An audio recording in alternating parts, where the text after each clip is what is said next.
भारत में 26 नवंबर 2008 एक ऐसी तारीख है जिसे याद कर सबकी आंखें गमगीन हो जाती है। दहशत की तस्वीरें आंखों के सामने तैरने लग जाती है। यह तारीख देश की आर्थिक राजधानी मुंबई के पुराने घाव को कुरेदती है। आज से करीब 16 वर्ष पहले इस दिन दुनिया के सबसे भीषण और क्रूर आतंकी हमलों में से एक की गवाह मुंबई भी बनी थी। 26/11 मुंबई आतंकी हमले में शामिल 9 आतंकी मारे गए। आमिर अजमल कसाब जिंदा पकड़ा गया। कसाब के खिलाफ मुकदमा चला। अदालत ने उसे मौत की सजा सुनाई और 21 नवंबर 2012 को पुणे के यरवाड़ा जेल में सुबह 7:30 बजे उसे फांसी दे दी गई थी। लेकिन इस हमले में सिर्फ यही 10 आतंकी शामिल नहीं थे। इनके आका पाकिस्तान में बैठे थे। हाफिज सईद इस हमले का मास्टरमाइंड था। जुबैनुद्दीन अंसारी उर्फ अबू जुंदाल पाकिस्तान में बैठकर मुंबई आए 10 आतंकियों को निर्देश कर रहा था, डायरेक्ट कर रहा था। तौवर राना ने हथियारों की व्यवस्था की थी। ये सभी अभी भी जिंदा है। राना इस समय अमेरिका के जेल में बंद है और उसे भारत प्रत्यर्पित करने के प्रयास चल रहे हैं। 26/11 हमले का पूरा सच देखिए इस रिपोर्ट में।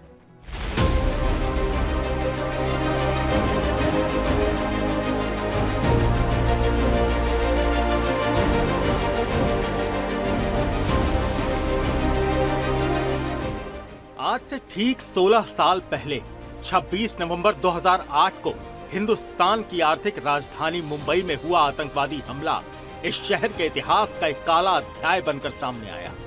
आतंकी संगठन लश्कर-ए-तैयबा के 10 आतंकवादियों ने 4 दिन तक Taj hotel, Oberoi Trident hotel, CST station और नरिमन हाउस पर गोलियों और बमों से ताबड़तोड़ हमले किए, जिसमें 160 बेगुनाह लोगों की जान चली गई और 300 से ज्यादा लोग घायल हुए।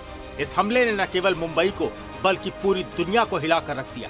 आज इस हमले की 16वीं बरसी है। इस मौके पर मुंबई और देश भर में शहादत और बलिदानियों को श्रद्धांजलि दी जा रही है। हर साल की तरह इस दिन को हमले में जान गंवाने वाले नागरिकों, पुलिसकर्मियों और सुरक्षा बलों की वीरता और बलिदान को याद करने के लिए मनाया जाता है। आज विभिन्न सरकारी और गैर सरकारी संस्थाओं द्वारा आयोजित श्रद्धांजलि समारोहों में शहीदों को याद किया जाता है। मुंबई के प्रमुख स्थलों जैसे ताज और सीएसटी स्टेशन पर श्रद्धांजलि अर्पित करने के लिए लोग इकट्ठा होते हैं। ताज होटल के बाहर सुबह से ही लोग कैंडल जलाकर शहीदों की याद में प्रार्थना करते हैं। 26/11 हमले के 9 आतंकियों को सुरक्षा बलों ने मार गिराया था।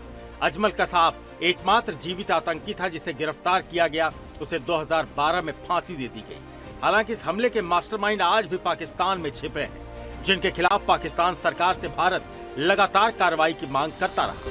भारत ने पाकिस्तान से बार-बार अपील की कि वो हमले में शामिल आतंकवादियों को न्याय के दायरे में लाए, लेकिन अब तक इन आतंकवादियों के खिलाफ कोई ठोस कार्रवाई नहीं की गई। बावजूद इसके भारतीय न्याय व्यवस्था और सुरक्षा एजेंसियां ये सुनिश्चित करने में लगी हैं कि इस हमले के दोषियों को उचित सजा मिले।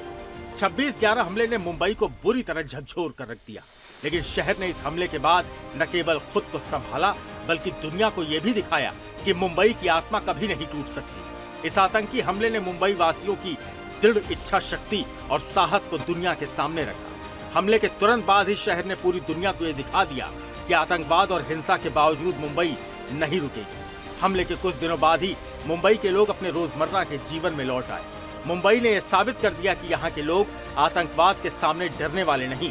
इस हमले के बाद सुरक्षा व्यवस्था में कई बदलाव किए गए और मुंबई को और अधिक सुरक्षित बनाने के लिए कदम उठाए गए। 26/11 का हमला सिर्फ एक दुखद घटना नहीं था, बल्कि हमें याद दिलाता है कि आतंकवाद के खिलाफ हमारी लड़ाई लगातार जारी रहनी चाहिए।